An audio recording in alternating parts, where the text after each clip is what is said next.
আসসালামু আলাইকুম। এটা হচ্ছে সেই মজাদার পাইনাপেল বা আনারসের কেক। আমি আজকে এই সুন্দর ও মজাদার আনারসের কেকের রেসিপিটা আপনাদের সাথে শেয়ার করতে চলে এলাম। এই কেকটা যত খাই ততই মজা লাগে।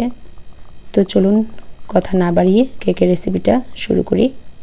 প্রথমে কেকের লেয়ারে দেওয়ার জন্য আমি আনারসের ফিলিং তৈরি করে নিব। এর জন্য হাফ কাপ পানি দিয়ে দিলাম একটা ফ্রাই প্যানে, হাফ কাপ ভর্তি আনারস কুচি দিয়ে দিলাম, আর এখন দিচ্ছি 1/3 কাপ চিনি। এটা লাল চিনি নিয়েছি, আপনারা সাদা চিনি নিতে পারবেন, সমস্যা নেই। এবার চিনিটা ভালো করে নেড়ে মিশিয়ে নিতে হবে। চুলার আঁচটা একদম লো থাকবে, লো আঁচে ঢেকে রান্না করে নিব যতক্ষণ না পাইনাপেলটা সেদ্ধ হয়ে আসছে। বলক চলে এসেছে, আমি আবার একটু নেড়ে দিচ্ছি। এখনও রান্না হতে অনেক বাকি, ঢেকে দিলাম, এদিকে রান্না হতে থাক। আর এখন আমি তৈরি করে নিব আনারসের জুস। এর জন্য 1 কাপ ভর্তি আনারস কুচি এবং 2 টেবিল চামচ পানি দিয়ে ব্লেন্ড করে নিচ্ছি। ব্লেন্ড করা হলে এটা ছেঁকে নিতে হবে, আমি ছেঁকে নিয়েছি। আর এদিকে 25 থেকে 30 মিনিট হয়ে এসেছে। আমার পাইনাপেলটা দেখেন সিদ্ধ হয়ে এসেছে, নরম হয়ে এসেছে। এর চেয়ে বেশি রান্না করা যাবে না, তাহলে সুগার সিরাপটা কিন্তু শক্ত হয়ে যাবে, স্টিকি হবে।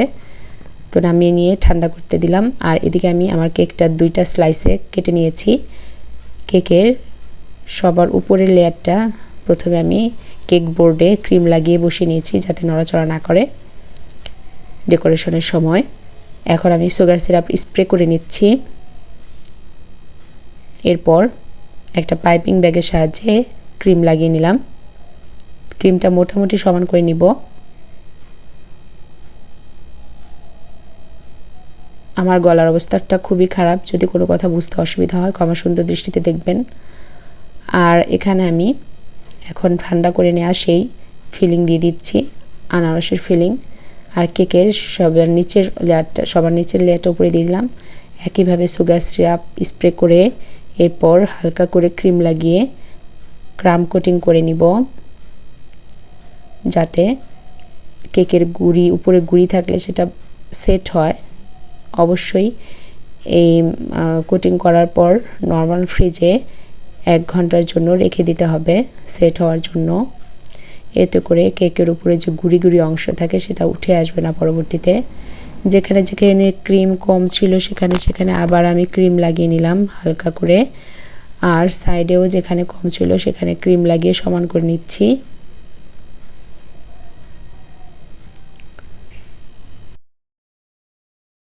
তো এখন আমি নর্মাল ফ্রিজে রেখে দিয়েছিলাম 1 ঘন্টা। 1 ঘন্টা পর কেকটা বের করে নিয়ে এসেছি। এখন লাস্ট বার আমি ফিনিশিং দিয়ে নিব, বেশি করে ক্রিম লাগিয়ে নিচ্ছি। এই পর্যায়ে ক্রিমটা বেশি করে লাগাবেন, কারণ প্যালেট নাইফ দিয়ে যখন সমান করা হবে তখন কিন্তু অতিরিক্ত ক্রিমটা এমনিতেই উঠে আসবে। তো প্রথমে উপরে সমান করে নিচ্ছি প্যালেট নাইফের সাহায্যে। আবারও বলছি, আমার কোনো কথা বুঝতে অসুবিধা হলে কমেন্টে জানাতে পারেন, আমি রিপ্লাই দিব। তো এখন প্যালেট নাইফ দিয়ে সাইডে সমান করে নিচ্ছি। আর উপরে যেখানে যেখানে ফাঁকা আছে ক্রিম লাগেনি সেখানে হালকা করে ক্রিম দিয়ে আবার সমান করে নিতে হবে। প্যালেট নাইফটা আমি ক্লিন করে নিয়ে এসেছি।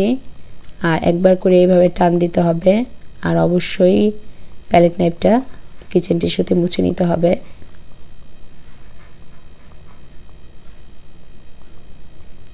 তো আমি উপরে ফিনিশিং দিয়ে নিয়েছি, তারপর আবার একটু ফাঁকা ছিল সেখানে ক্রিম লাগিয়ে নিলাম।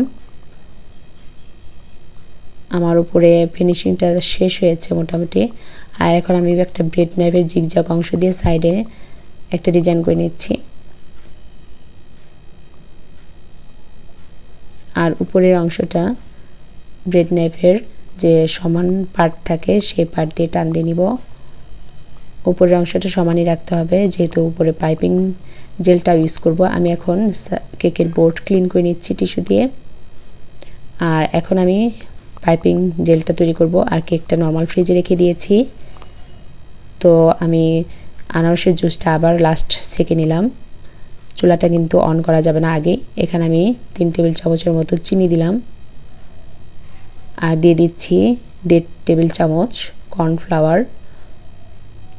ভালো করে নেড়ে প্রথমে মিশিয়ে নিতে হবে, এরপর চুলাটা অন করতে হবে। আমি চুলাটা অন করে দিয়েছি। এখন অনবরত নেড়ে চেড়ে রান্না করে নিতে হবে।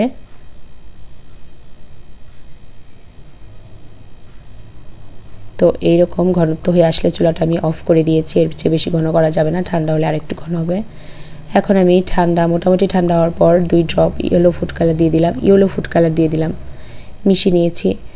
এখন হাতে সহনীয় পর্যায়ে গরম থাকা অবস্থায় একটা পাইপিং ব্যাগে ভরে নিয়েছি।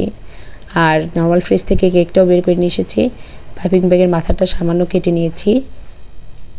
সাইডে এরকম প্রথমে ড্রপ দিয়ে দিচ্ছি। প্রথমে সাইডে দিতে হবে এইভাবে ঘুরিয়ে, এরপর আমি মাঝখানে দিয়ে নিচ্ছি। এই কাজটা খুব দ্রুত করতে হবে, পাইপিং জেলটা জমে যাওয়ার আগেই করতে হবে। তো প্যালেট নাইফ দিয়ে খুব তাড়াতাড়ি সমান করে নিচ্ছি। আর নিচেও আমি এই পাইপিং জেল দিয়ে একটা বর্ডার দিয়ে দিচ্ছি দেখতে সুন্দর লাগার জন্য। এখন আমি কিছু ডার্ক চকলেট মেল্ট করে পাইপিং ব্যাগে ভরে এভাবে মনের মতো একটু ডিজাইন করে নিচ্ছি।